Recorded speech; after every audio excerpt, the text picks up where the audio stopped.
Yeah, it's BigGameCham, you know the name, the most authentic in the game. Also known as Chamberlain, a first-year medical student at Howard University College of Medicine. And on today's video, I'll be giving you some of the worst mistakes that I've made during my first month, really my first couple months here at medical school. And so the biggest, I would say number one, I would say, is really, and it's really just, it really just has to do with time management. Because here in medical school, time is everything. And that's life in general, but as a medical student, time is everything. It's everything. And so because of that, time management is key. And so one of the first of my biggest mistakes that I've made is not using a calendar. And the reason I say that is because I have noticed, and I'm sure if you use a calendar, a to-do list, agenda planner, anything of that nature, you probably can relate or agree with what I'm about to say. But what I have noticed for me is that on days that I don't use a calendar, on days that I neglect my calendar, I end up being less productive. But on days that I use my calendar and I am focused on it and I'm constantly checking my calendar and my to-do list, much more productive. So productivity is not everything. Productivity. It's not everything, but it sure is a lot. And when you're in medical school, you have exams, you have quizzes, you have a lot on your plate. And so it's imperative that you have excellent time management. And one way to help improve your time management is by using a calendar. So the second, I'm not wasting any time. We're gonna help you out. I'm going to help you out as best as I can. Number two, the next thing that I believe was one of my worst mistakes that I've made has had to do with passive studying. What do I mean by passive studying?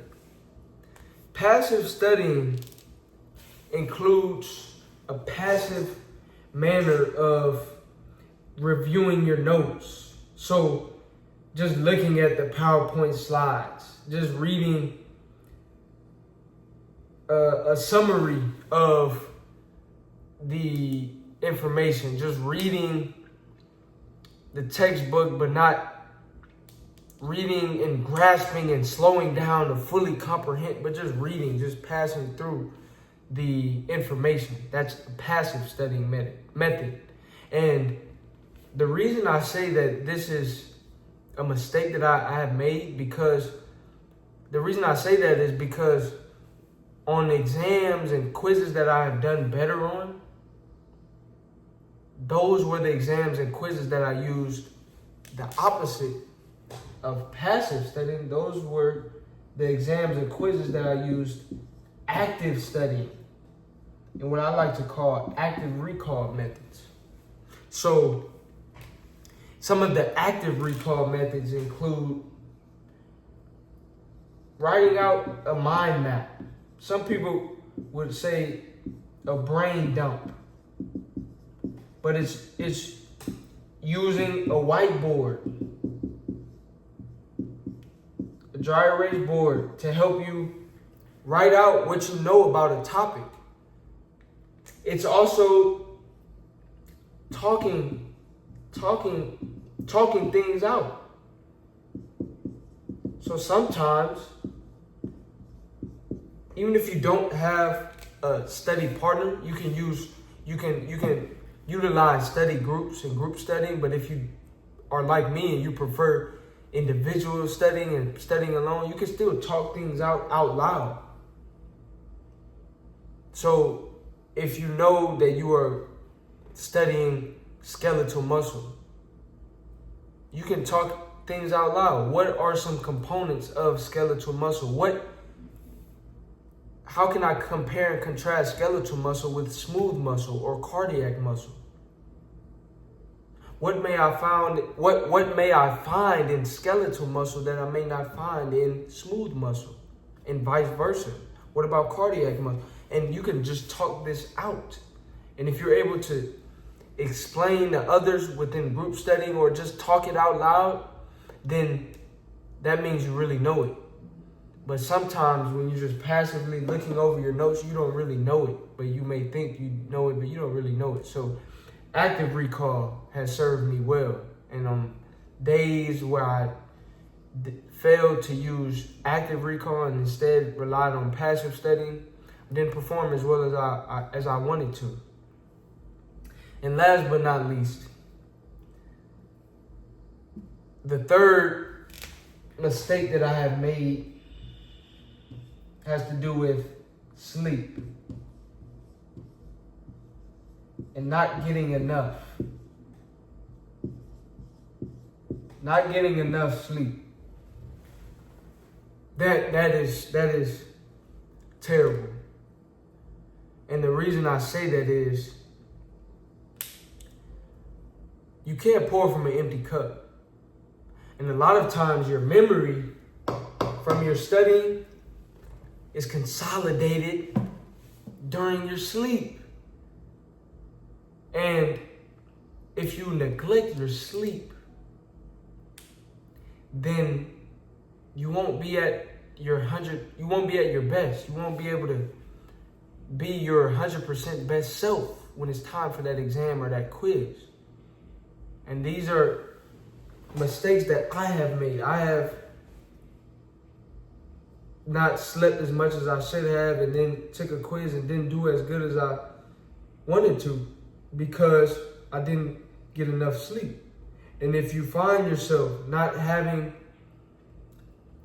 as much time in your day for sleep, that's when you rely on number one.